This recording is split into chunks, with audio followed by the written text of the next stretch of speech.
Ya, sahabat jejak entrepreneur, pada kesempatan kali ini saya ingin sedikit sharing tentang suka duka menjadi seorang entrepreneur. Ya, kita mulai dari dukanya dulu. Dulu saya sebelum masuk ke dunia entrepreneur adalah seorang karyawan di sebuah perusahaan dan sudah pernah pindah di beberapa perusahaan. Tentu beda antara gaya hidup antara karyawan dan gaya hidup entrepreneur. Mindsetnya pun juga beda, ya.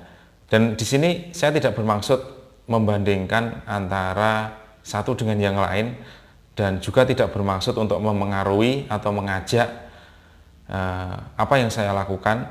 Tapi di sini saya ingin benar-benar murni sharing tentang suka duka menjadi seorang entrepreneur. Ya, kita mulai dari dukanya dulu.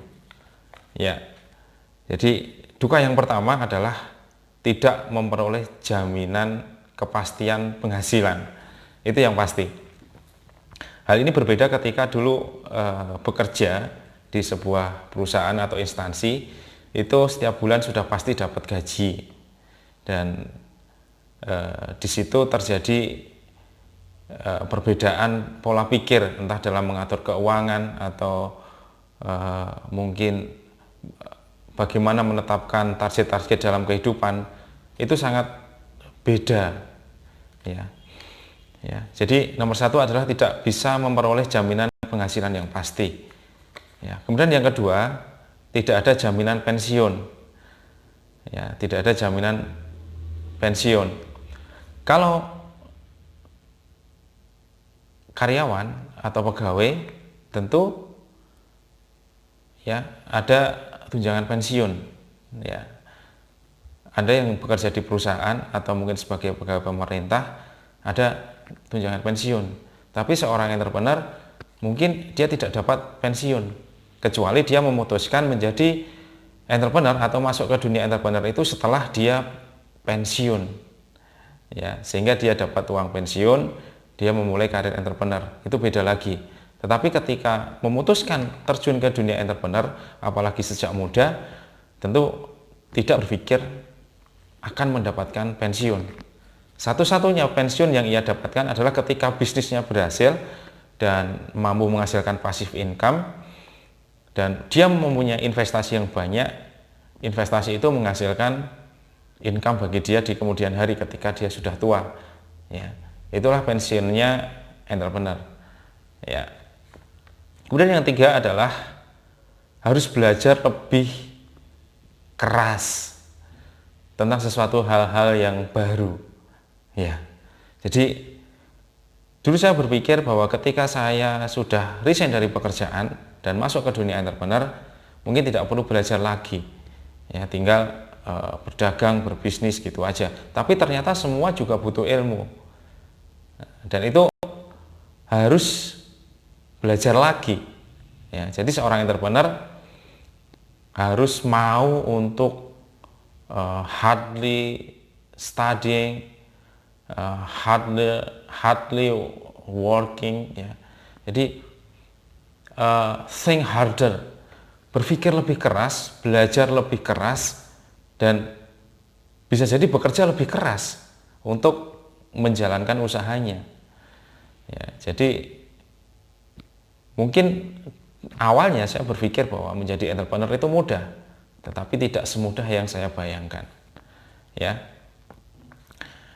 Jadi hard thinking, hard studying, hard working, itu yang saya rasakan ketika awal-awal sebagai seorang entrepreneur, ya.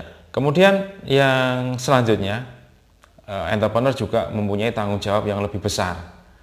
Nah, ini pasti, apalagi ketika sudah jalan bisnisnya dan mulai karyawan masuk, ya. Ketika sudah ada karyawan, semakin banyak karyawan yang ada dalam bisnis kita, tentu tanggung jawab kita menjadi lebih besar. Itu dukanya, ya. Kemudian apalagi, ya? Kemudian ini status sosial, ya. Kadang-kadang entrepreneur dan pengangguran itu beda-beda tipis, ya. Sehingga pandangan orang ketika kita duduk di rumah itu kadang-kadang dianggap sebagai pengangguran. Ya.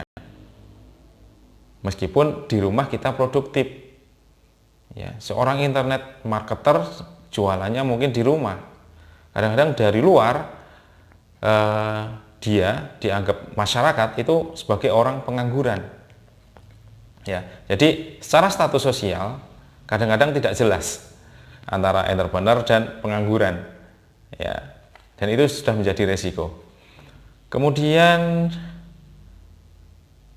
ini ya, kalau seorang entrepreneur kaya dan bisnisnya di tempat yang lain, di kampung itu kadang-kadang dianggap mihara tuyul.